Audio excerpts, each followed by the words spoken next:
You can track your sleep, you can track your heart rate, your HRV, track just about everything. And what we want to see is the direction, the trend, if things are getting better or getting worse. The one thing it really doesn't tell us is whether your life is getting better. After 20 years of working with founders and high performers, I can tell you that this is a common blind spot. It's why the most valuable resource on the planet keeps going to waste. And I'm not talking about water or fossil fuels, I'm talking about untapped human potential. The fact is that you have real gifts, capabilities shaped by everything you've ever experienced, by your DNA. And for most people, they never reach their peak in terms of what you're capable of.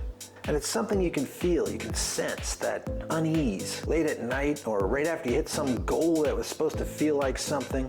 That signal isn't a malfunction, it's not a mental health problem. It's the most accurate data you have. And by the end of this video, you'll know exactly what it's telling you. 4,000 weeks, that's about how much time you have if you live to be around 80.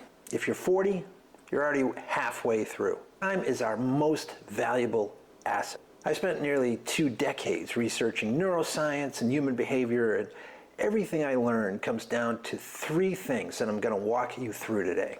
First is the human operating system. You need to understand how the human system actually works. Second, the framework, the structure that turns your raw potential into reality. And third, the system, how to map your single highest value asset, your time, into a framework and turn your current life into your vision. So the human operating system, human being. It's actually 2 parts. There's the human, which is the body, the brain, the nervous system, the conditioned personality. And there's the being, the consciousness that watches all of it. That's not religious or spiritual woo-woo. The top scientists in the world will tell you, we don't know where consciousness comes from. There's not like a part of the brain that emanates consciousness. One serious possibility is that the human is less like a generator and more like a receiver. Like a radio receives a signal and plays music, but if you smash the radio, the signal's still there. It's like a field separate from time and space that permeates the entire universe, every molecule and atom. Now the human part is a survival machine. It's been evolving over millions of years. Like a newborn can't even move. It's pretty much helpless for a really long time because it forces attachment. And attachment is where every gift you have either gets developed or buried. Almost every person that is failing or suffering as an adult traces back to what happened in those early formative years. Now the survival drive, it doesn't stay small. It starts with surviving, like eat and don't be eaten kind of thing, food and shelter, and it expands. You want your genes, your DNA to survive. You want to take care of your family, and then your tribe, your group, your team, your community, your college, whatever group you identify with. And as we do that, it feels good. That's why it feels that we get this drive to want to support and help and do things that benefit the common good. And the research shows the same thing. The happiness research through Harvard and other institutions basically shows that people with the deepest relationships and the strongest sense of belonging are the happiest people alive. So survival and connection, it's not the whole wiring, right? We're also built to create. We want to make things. We want to learn. We want to get good at things. There's no little kid that learns to walk and says, I don't think I really need to run. I'm good with walking. This is fast enough. We always want to get to the next level. It's part of a mechanism of a drive that keeps us from staying still, accessing our potential. In psychology, they call it the hedonic treadmill, right? So whatever, you can win the lottery or get the abs or the girlfriend, boyfriend, whatever, and within a short amount of time, your happiness, the thing that you thought would make your life a dream, you're going to go back to baseline.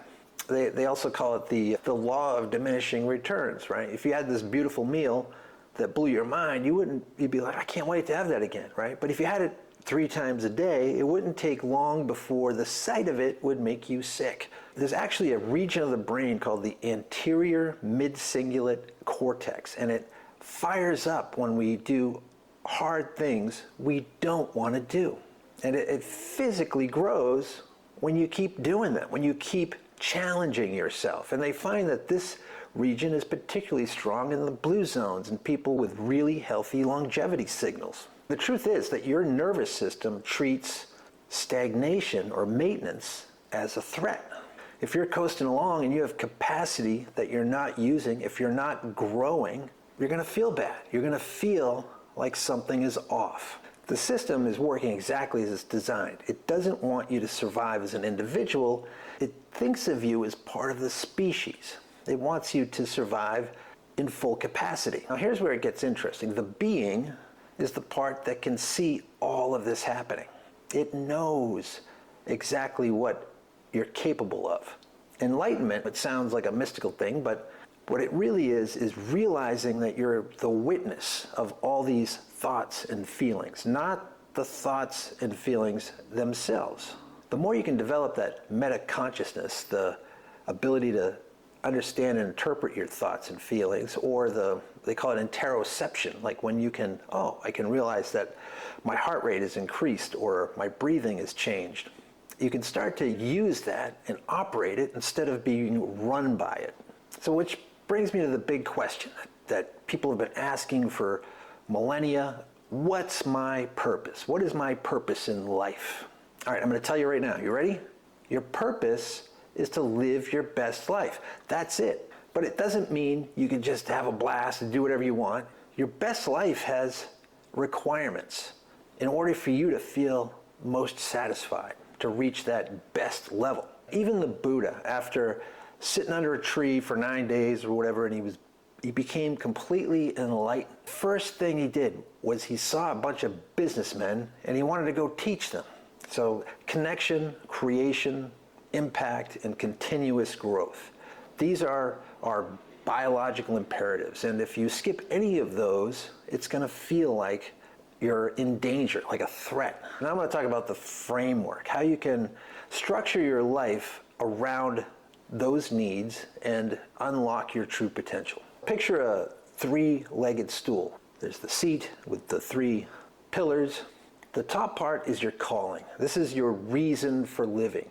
And the three legs that are holding it up, it's your growth foundation, your health, your connection, and resources. Your calling is really the intersection of what you love, what you're good at, what the world needs, and what can sustain you. The Japanese call it ikigai, but it's not a destination that you arrive at. It's a cycle of learning, mastering, evolving, and transcending. You learn a thing, you master it, you evolve it, you add your own flavor to it, right? Then, at some point, you're teaching others and it can survive on its own. You've created something to let into the world and you transcend on to the next thing. This is a trap, especially for a lot of high performers. The better you get, the world tries to keep you exactly where you are. A law firm, a hospital, the board, they want the best person doing the same thing forever. And when this thing is no longer activating your mid-cingulate cortex, right, you're going to feel this need to move on, to continue to evolve and grow. Oprah Winfrey felt this urge. She had 20 years of the biggest show on TV. It was like a whole ecosystem. So many different people and companies relied on it. And when she decided to move on, people were devastated. But this required all these different people to also evolve and grow. Now, you might not know exactly what your calling is, or, geez, did I miss it? But the fact is that it's contextual. So if you were on a sinking life raft and you had a bucket, your calling would be to bail water. It's where you're needed most, where you can create the most value from where you are right now. Ken Jeong was a practicing physician. He was an internal medicine guy before he became one of the world's most recognizable comedians in Hollywood. He didn't waste the doctor years, he transcended them. His first big movie role was in a film called Knocked Up. And it wasn't until that film was hitting the theater that he was standing in his doctor's office thinking, I should quit. You're where you are for a reason, and everything you've done so far is raw material. Now the growth foundation, those three legs below, make your calling sustainable. So health includes mental, physical, and spiritual, the inner work, of that self-awareness, the ability to separate yourself from the biological mechanism is the vehicle of growth. Connection means the relationships, the communities, your loved ones, your family, those relationships that you invest in. The people you surround yourself with have a huge impact on your state of mind. Resources, it includes money, but it's also your reputation, your education, credentials, your experience. As you build this portfolio, it buys you the freedom to grow and expand and evolve in the way that makes sense for you. Now I want to talk about the system, like how you actually create transformation. The system is based on your most valuable asset, your time. There's 168 hours in every week. Some of it is fixed time, right? Like sleep, eating, hygiene, the obligations that you have that can't move. And you take that out and then you have your variable time. That's the raw material for your entire transformation. Your current life is built on the fixed time on one side, and your vision is on the other side. And everything you do with that time closes the gap between your current life and your vision. If you look at your calling and your growth foundation and how much time you have, and you think, well, I have 20 hours a week, for example, and I want to map that. Where do I need the most growth? Where is my, because for example, like those three legs, they need to be even, or your growth foundation is going to fall off, right? If your health is in trouble, or your resources, or your relationships, maybe they're in equal trouble, or maybe they're equally healthy. So if it's equal, then you can distribute equally. But you need to continuously grow in all these areas. And you can get a sense of the areas where you need the most intervention. If you take some time and clear your mind and really look at the growth foundation and the calling and think about your vision, and you look at each one, you're going to get a sense of if it feels like it's moving in the right direction or if you need to do something more. And the more that you grow in terms of your self-awareness, mindfulness, the more that intuition becomes clear. David Hawkins developed this map of human consciousness, and it's basically a scale from 0 to 1,000. At the bottom is pure survival, things like shame and despair, and around 200 you reach courage. And everything below that is draining of energy, and then everything above it starts to create energy. And where you generally feel your emotional vibration, you can map to that scale. That's your life quality score. So if you think about it like a sleep score, your life quality score would say where you are in terms of your best life. If you were feeling particularly concerned about your resources or your relationships, and you started to invest time and action into those areas, if you could track where you are in that scale, you'd feel it rising. You can track it with the Get Better app, or you can check your life quality score. There's a link below. Now, you might be thinking, what is my vision? I said, mention the vision, but how do you really get that vision? The fact is that every great achievement in history started the same way. A thought, a dream, an idea, and then it became a plan, a sketch, and sketches become blueprints or strategies, and then they got built on over time into the great things, from pyramids to the Eiffel Tower or to organizations or universities. Leonardo didn't roll out of bed one morning and pick up a brush and bam, Mona Lisa, right? He spent many years mastering his gifts and studying everyone before him. We have an advantage that he never had. We have centuries of pretty much all accumulated human knowledge sitting on our phone.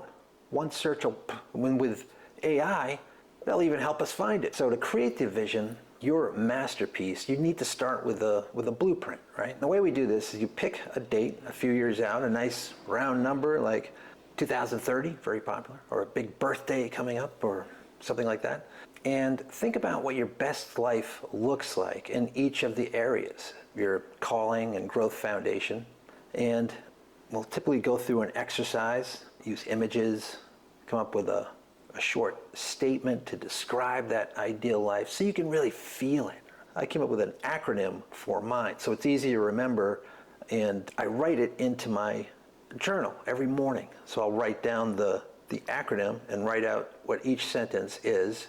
And there's something a little different that happens when you write something, because it forces the mind to really think about it and activates different parts of the prefrontal cortex, and it affects your reticular activating system. And this is the filter that helps you to navigate the world, right? So just like if you were going to buy a certain kind of car, you start to see them everywhere. If you're thinking and feeling your life in the form of that vision, you'll start to see opportunities and alignment everywhere you go. They say in cooking, you have to burn a few turkeys to become a great chef, but I can promise you this, as you continue to do this process, you'll get better and it'll get easier and you'll feel amazing, because for your survival system, your threat detector, it's all about direction, not perfection. Moving in the direction of your greatest life, you're going to feel amazing. When my father passed away, there weren't that many people at the funeral. He wasn't a happy guy. I had a friend who was there, and after the priest finished, she asked if she could sing a song. It was kind of a surprise. She sang Amazing Grace. You know, I once was lost, but now I'm found. It took death for my father to be set free from the weight he carried his whole life. But you don't have to wait for that. John Newton, who wrote that song, he was a slave ship captain. He was the worst of the worst. And from that place, he wrote a song that has saved millions of people over 2 centuries and made a big difference in my life, standing at that cemetery. And that's what untapped potential looks like when it finally gets released. If you want to know where you stand right now, you can check the link in the description. There's also a link to a template to create your vision board.